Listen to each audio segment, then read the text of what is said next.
Assalamualaikum warahmatullahi wabarakatuh. Perkenalkan, nama saya Yeri Kurniawan dari kelas 12 IPS 3. Saya akan mempresentasikan materi kasus-kasus pelanggaran hak dan kewajiban warga negara. A. Makna hak dan kewajiban warga negara. Apa sih hak? Hak itu adalah sebuah hal yang Anda dapatkan. Hal yang Anda dapatkan berupa kewenangan atau kekuasaan untuk melakukan sesuatu. Setiap hak yang diperoleh merupakan akibat dari dilaksanakannya kewajiban, atau bisa disebutkan hak akan diperoleh apabila kewajiban sudah dilakukan. Sementara hak asasi manusia atau HAM adalah hak yang melekat pada diri setiap pribadi manusia. Karena itu, hak asasi manusia itu berbeda dengan pengertian hak warga negara. Berbicara soal hak warga negara ini sendiri adalah seperangkat hak yang melekat dalam diri manusia dalam kedudukannya sebagai anggota dari sebuah negara.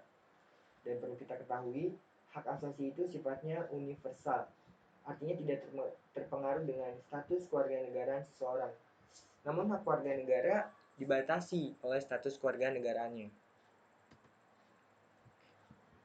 Kewajiban secara sederhana dapat diartikan sebagai segala sesuatu yang harus dilaksanakan dengan penuh tanggung jawab. Dengan demikian, kewajiban warga negara dapat diartikan sebagai tindakan atau perbuatan yang harus dilakukan oleh setiap warga negara sebagaimana diatur dalam ketentuan perundang-undangan yang berlaku. Sementara kewajiban asasi merupakan kewajiban dasar setiap orang. Dengan demikian, kewajiban asasi terlepas dengan kewarganegaraannya yang dimiliki oleh orang tersebut, sementara itu kewajiban negara dibatasi oleh status kewarganegaraannya.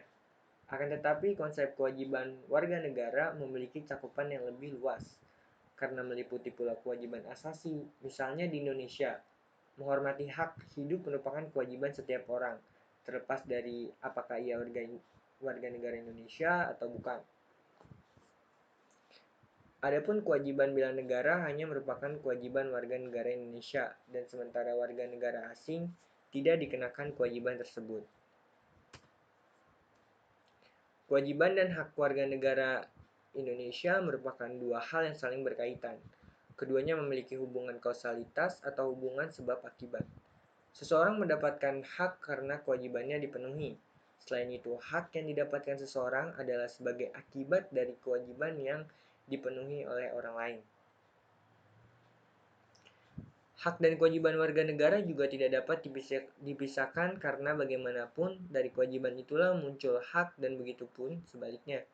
Akan tetapi seringkali terjadi pertentangan karena hak dan kewajiban tidak seimbang.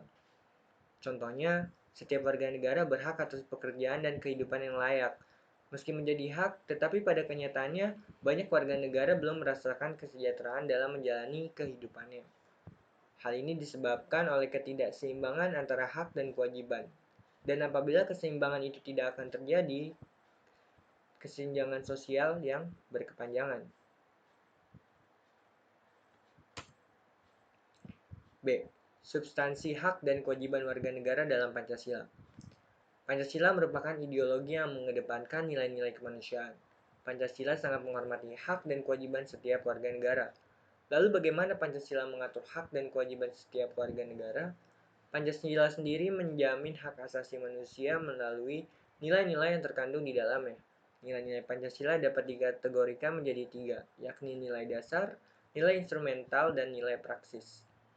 Dari ketiga nilai tersebut secara langsung ataupun tidak langsung mengatur hak dan kewajiban warga negara. Berdasarkan nilai dasar, sila pertama, ketuhanan yang Maha Esa. Menjamin hak warga negara untuk bebas memeluk agama sesuai dengan kepercayaan, serta melaksanakan ibadah sesuai dengan ajarannya masing-masing. Sila kedua, kemanusiaan yang adil dan beradab. Menempatkan hak setiap warga negara pada kedudukan yang sama dalam hukum, serta memiliki hak-hak yang sama untuk mendapatkan jaminan dan perlindungan hukum. Sila ketiga, kesatuan Indonesia. Menjamin hak-hak setiap warga negara dalam keberagaman. Sila keempat, kerakyatan yang dipimpin oleh hikmat kebijaksanaan dalam permusyawaratan atau perwakilan. Dalam sila keempat ini menjamin partisipasi politik warga negara yang diwujudkan dalam bentuk kebebasan berpendapat dan berorganisasi serta hak partisipasi dalam pemilihan umum. Sila kelima, keadilan sosial bagi seluruh rakyat Indonesia. Mengakui untuk perorangan dan dilindungi permanfaatannya oleh negara, serta memberi kesempatan sebesar-besarnya kepada masyarakat. Berdasarkan nilai instrumental, hak atas kewarganegaraan, kesamaan kedudukan dalam hukum dan pemerintahan, hak atas pekerjaan dan penghidupan yang layak bagi kemanusiaan, hak dan kewajiban bela negara, perekonomian nasional, kesejahteraan sosial, kemerdekaan berserikat dan berkumpul, kemerdekaan memeluk agama, pertahanan dan keamanan negara, hak mendapat pendidikan, dan kebudayaan nasional Indonesia. Lalu berdasarkan nilai praksis. Nilai praksis pada hakikatnya merupakan perwujudan dari nilai-nilai instrumental. Dengan kata lain, nilai praksis merupakan realisasi dari ketentuan-ketentuan yang termuat dalam peraturan perundang-undangan yang terwujud dalam sikap dan tindakan sehari-hari. Dan adapun hak dan kewajiban warga negara dalam nilai praksis Pancasila dapat terwujud apabila nilai-nilai dasar dan instrumental dari Pancasila itu sendiri dapat dilaksanakan dalam kehidupan sehari-hari.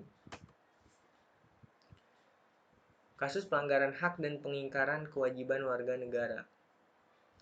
Penyebab terjadinya pelanggaran hak dan pengingkaran kewajiban warga negara.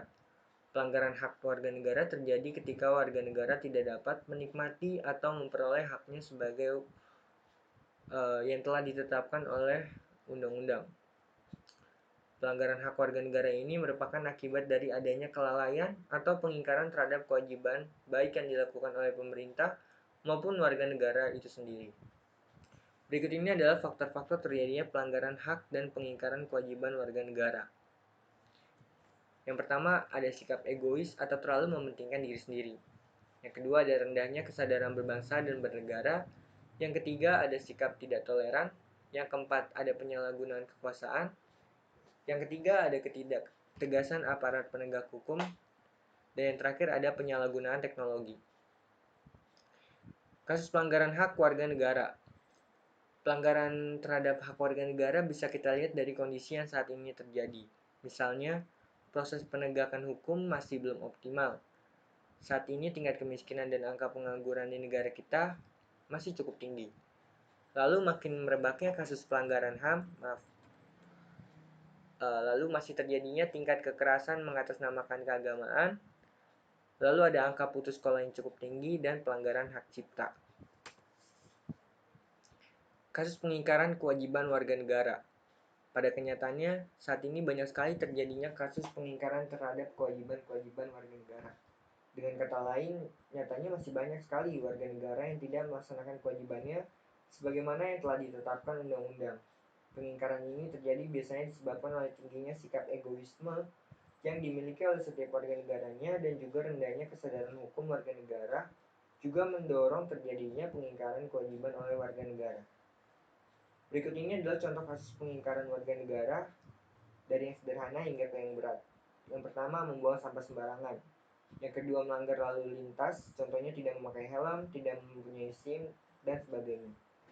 Lalu yang ketiga, ada merusak fasilitas negara, contohnya mencoret-coret meja milik negara, merusak jaringan telepon, dan lain-lain. Yang keempat, tidak membayar pajak kepada negara, contohnya pajak bumi dan bangunan, dan sebagainya. Yang kelima, tidak berpartisipasi dalam usaha pertahanan dan keamanan negara, contohnya mangkir dari kegiatan Siskamling. Penanganan pelanggaran hak dan pengingkaran kewajiban warga negara. Mencegah tentunya lebih baik daripada mengobati. Pastinya Anda seringkali mendengar pernyataan seperti itu. Sama halnya dengan proses untuk menegakkan hak dan kewajiban sebagai warga negara. Jadi untuk tindakan yang terbaik dalam menegakkan hak dan kewajiban negara adalah dengan mencegah timbulnya semua faktor penyebab dari pelanggaran hak dan pengingkaran kewajiban warga negara. Berikut ini adalah upaya pencegahan yang dapat dilakukan untuk mengatasi berbagai kasus hak dan kewajiban warga negara.